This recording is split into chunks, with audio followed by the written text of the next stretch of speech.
Today we're looking at another character study. I've just sort of been jumping around at different ones, and we're going to look at Solomon. Solomon is an interesting character, it seems to me, not because of his character per se, although he was, but because there seems to be so much, I don't want to say confusion, but many commentators, he seems to generally have a good reputation among Christians, among Christians of all stripes, if you will. He is known for his unparalleled wisdom and wealth. That's probably his legacy. The wisest man in the world, the richest man in the world. The scriptures refer to him that way, and they put a lot of emphasis on his wealth, especially above all others. And both of which were from God. They were gifts from God. The text is very clear. His wisdom and his wealth, both were gifts from God. And we know that notorious account of Solomon early in his reign. He prayed to God and asked for wisdom to govern. And because he asked for wisdom instead of wealth, God answered him or gave him a responding message and said, "Since you asked for wisdom and not wealth, I'm going to give you wisdom and wealth." And so there's no doubt that the wisdom that he got was from God, that he had was from God, and the riches that he had were from God. However, the Bible is also clear on another thing about Solomon's wisdom, and that is that the most of his wisdom that he actually practiced or exhibited, not the wisdom that he was given, because that would reflect poorly on God, not that, but the wisdom that we see coming out of him, most of it was not spiritual wisdom. It was not, and if we look very carefully at the wording of his request, he asked God for the wisdom. Not that there's anything inherently wrong with it, but he wanted the wisdom, an understanding heart to judge the people, to discern between good and evil. That is, whenever I'm judging, whenever I'm put in the seat of judgment, I want to be able to have the wisdom to discern one from, make the right decision. And we know that is what God gave him, among other things, because the big example that lives on in infamy is when the two women came with the baby, and one said it was hers and the other one said it was hers, and he had to figure out a way to make the right judgment call. But the ability to govern a people and be a good ruler and governor in that sense doesn't necessarily translate into spiritual virtue or great characteristics spiritually. One commentator or scholar said Solomon's wisdom was in jurisprudence, in administration. Jurisprudence from 1 Kings 3:28, and we're gonna be in 1 Kings in this study of Solomon. In administration, based on chapter 4 and chapter 5, poetry even, chapter 4 verse 32, natural science verse 33. He had wisdom and skill in architecture and engineering, chapter 5 through 7, and chapter 9, and he had skill and wisdom in commercial enterprise. All of which can help him be a good leader in a way, I guess, but none of which necessarily help him be a better person. And sadly, what we see is that Solomon's wisdom did not necessarily or did not seem to teach him self-control. All the wisdom in the world will not help you if it's not turned inward and tried and is used to help you to be a better, more spiritual, godly person. And though Solomon had a very good start, and he wasn't the first king of Israel to have a good start, Saul had a very good start. Saul's reputation is not good. His legacy is not great, like Solomon's is, and I would argue Solomon gets a better rap than the scriptures present of him. But Saul had a real good start too, but it didn't last long. Solomon had a very good start, but he made some tragic mistakes in his life that resulted in falling away with no biblical indication that he ever repented. And all of his failures fall into one broad category, and we can really benefit from a study of this or consideration. The loss of spirituality, and the loss of the sense of religious responsibility. He lost that. That's what we see in his life, and we will see as we look at 1 Kings 4, basically chapter 4 through 11. Solomon lost, he put spirituality on the back burner. So all of his wisdom,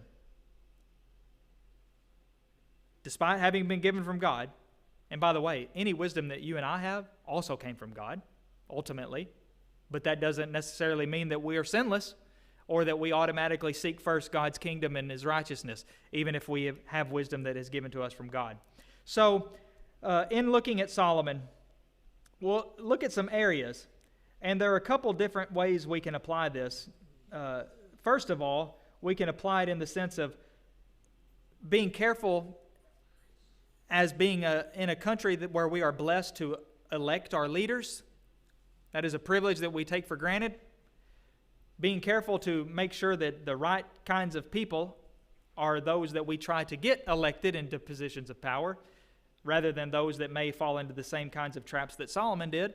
And then we can also apply it directly to ourselves of us trying not to be like falling into the traps that Solomon did. So just because Solomon was a king doesn't mean that, nothing that happened in his life can relate to me, because I'm just me. I'm just a person. I'm not a king. I'm not the son of a king who also became the king.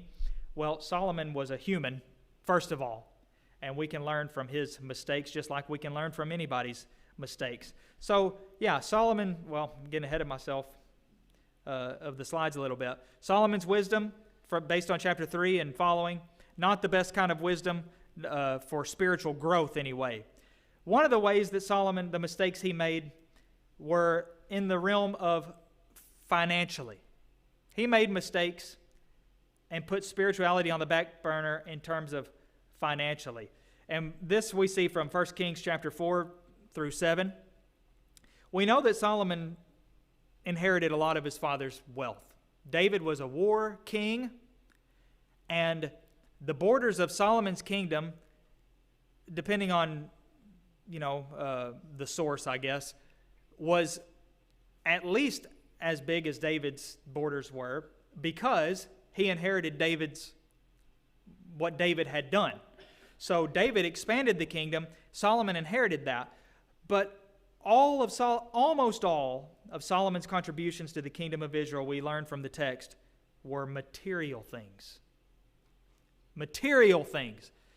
David contributed a lot of things to the kingdom, it seems to me, not just expanding the borders, but he was also a godly man. He was not perfect by any means, and he made some big mistakes. But as a rule, his heart was, as God himself said, a man after his own heart. His heart was after God's heart. He was a godly man. And the kingdom would benefit from having a king that was godly in that way. Solomon's contributions were strictly or almost strictly material.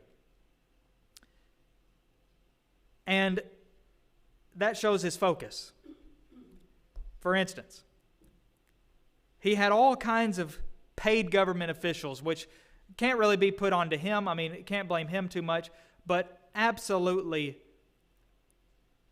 unthinkable amounts of paid positions. You know, a paid government official, as you can see from the title, has to get paid.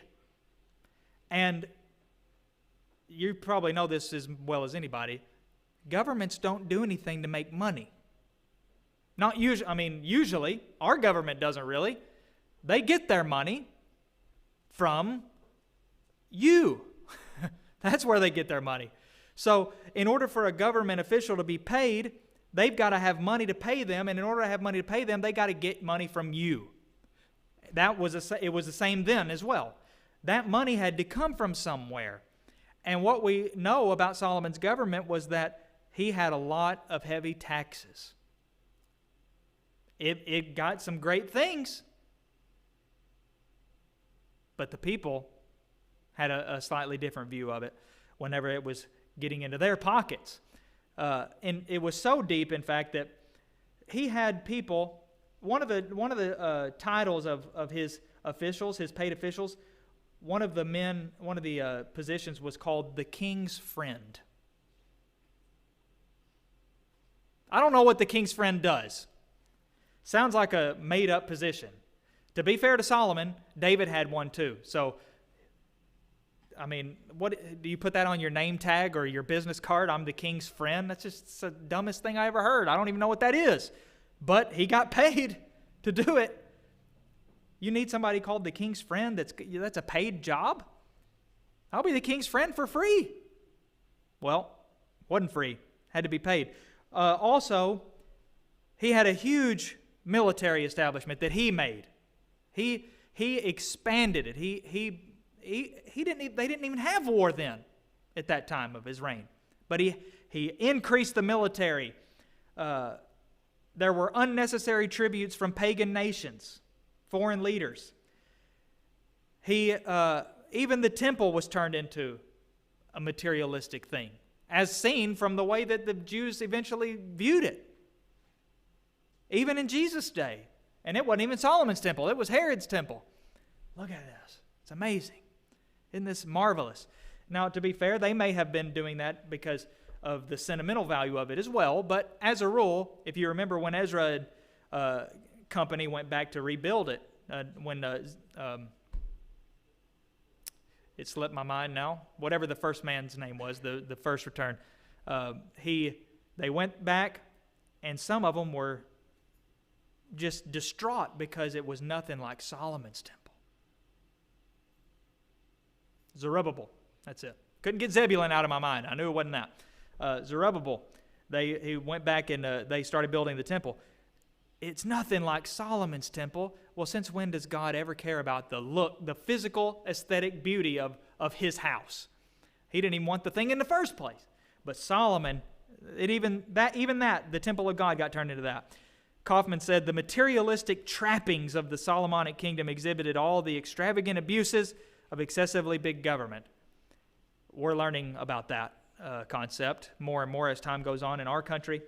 But really, by the time of 1 Kings 10, verse 29, Solomon has violated all but one of God's regulations about kings. God had made some, remember, even they weren't supposed to have a king in the first place, but they wanted one, and then God laid the foundation and gave them rules for kings, just in case. He went ahead and gave it.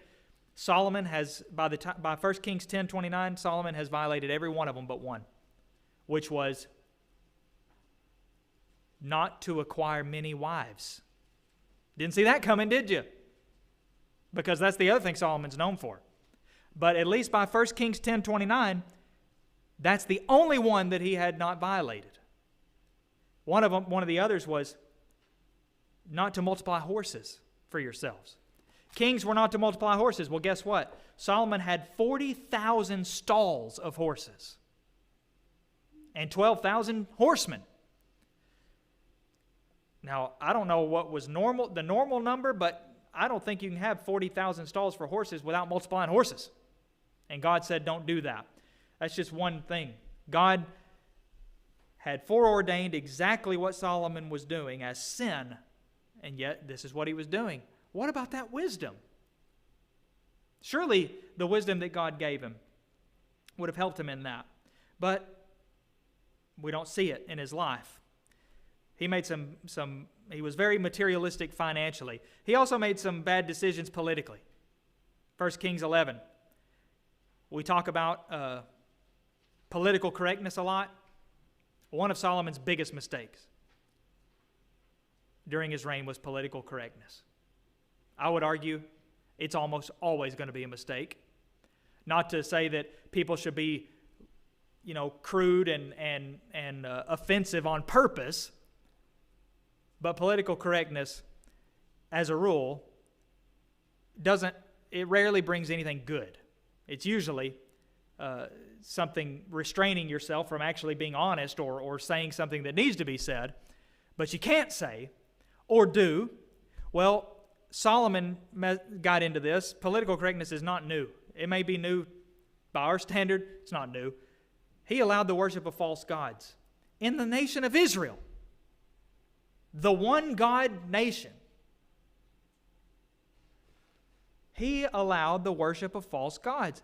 He even funded their temples. And I bet there was justification at first. Usually the justification would go something like this. Well, I'm not going to force people to do it, or I'm not going to do it. I'm just going to allow the people that want to do it. And that's how it would be justified today, don't you think? If somebody was torn a little bit, like, well, I'm not going to do it. Well, let's legalize all hard drugs. I'm not going to do it. I'm not going to do the drugs. Well, that's not really a great justification, is it? Why even make it more available to people to do, or more accessible, more enable them to do it? Well, that's what Solomon did with the worship of false gods. He funded their temples. He made it to where they could do it more readily in that nation. Another commentator said Solomon's government had no real sense of mission to the world. They made no apparent effort to spread their religious viewpoints. The nation was broad-minded. You know, the Jews, we overlook many times that Judaism was not as evangelistic as Christianity, but they did have some responsibility at least to uphold their own values and to preach their, Jehovah. They should have spread that, but they didn't. We don't see it happening very much. But what we do see are the pagan people that they left in the land doing that for their gods.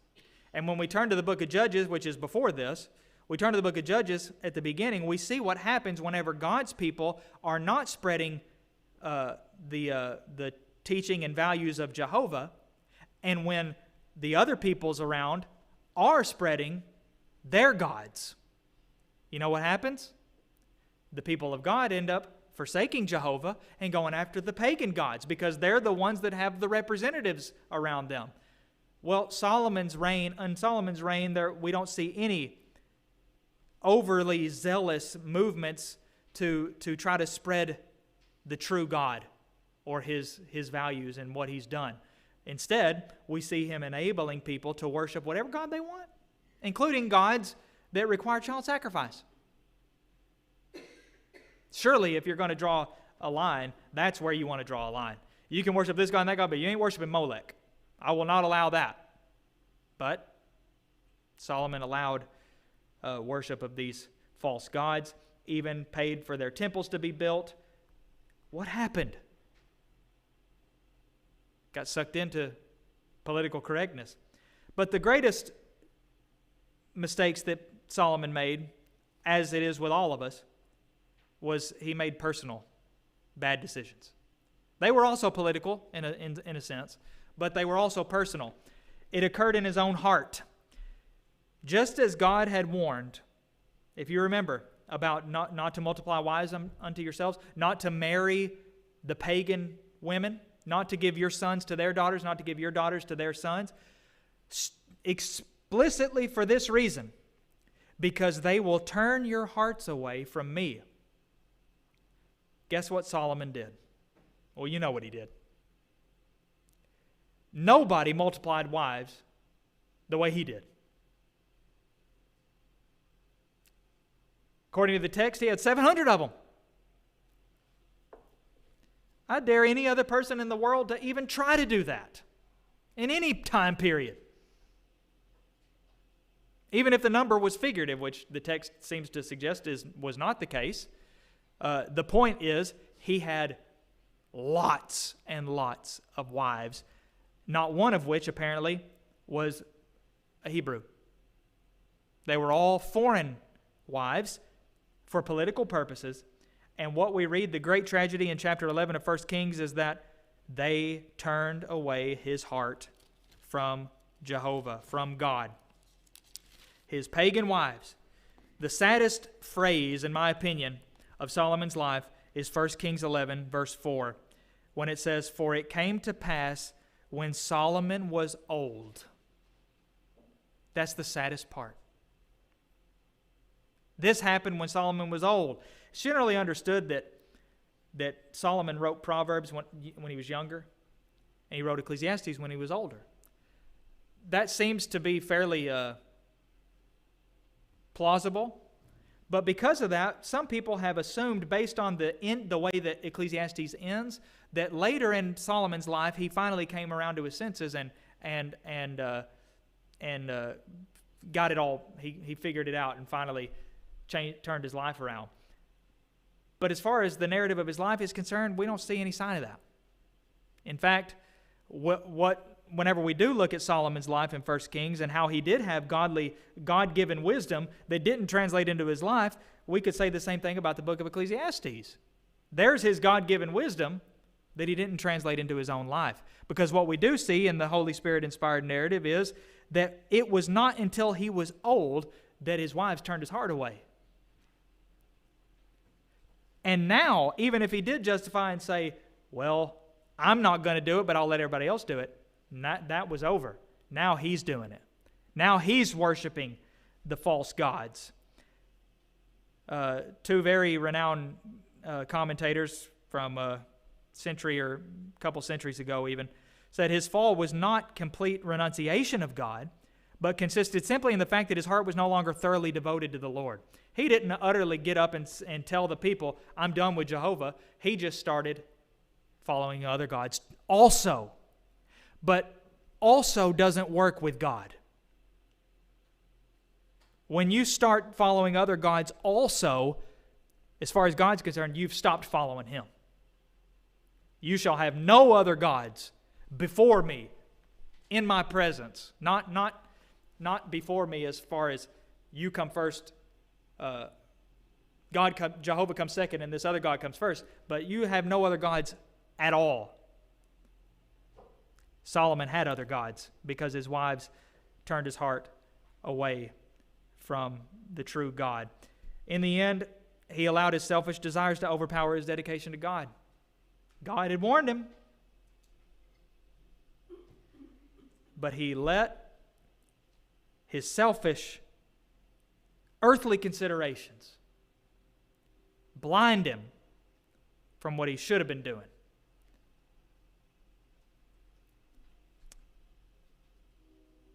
So yes, Solomon had great earthly wisdom. Technically, that's exactly what he asked for in 1 Kings 3, based on the language that he used. But he still allowed those desires and earthly considerations to overpower his love for God. This was during the glory days of Israel. So mainly, I think the Jews as a whole look on Solomon, and that's probably where many Christians get it from. He's a VIP, just like David. The glory of his kingdom is a type of the glory of Christ's kingdom. Well, okay, that could loosely be used, but that's not to say that the reason his kingdom was as magnificent as it was had anything to do with God. Sure, God gave him the riches, but he got a whole lot more riches on his own in ways that God did not sanction and authorize. Taxing the people heavily. That's why the kingdom imploded in the first place. Once his son took over and they said, give us a break from the heavy taxes your father gave us. And he said, nah, I'm raising the taxes. And then, boom, there goes the kingdom of Israel forever as far as the united form of it. All of this that happened in Solomon's days, all of that was a direct result of moving God to the back burner. That's where it starts. He started strong, but as soon as he moved God back there, things started to fall apart. And that is true for us as well. Jesus said in Matthew 6:19 and 20, don't lay up treasures on earth for yourselves. Lay up for yourselves treasures in heaven. For where your treasure is where your heart will be.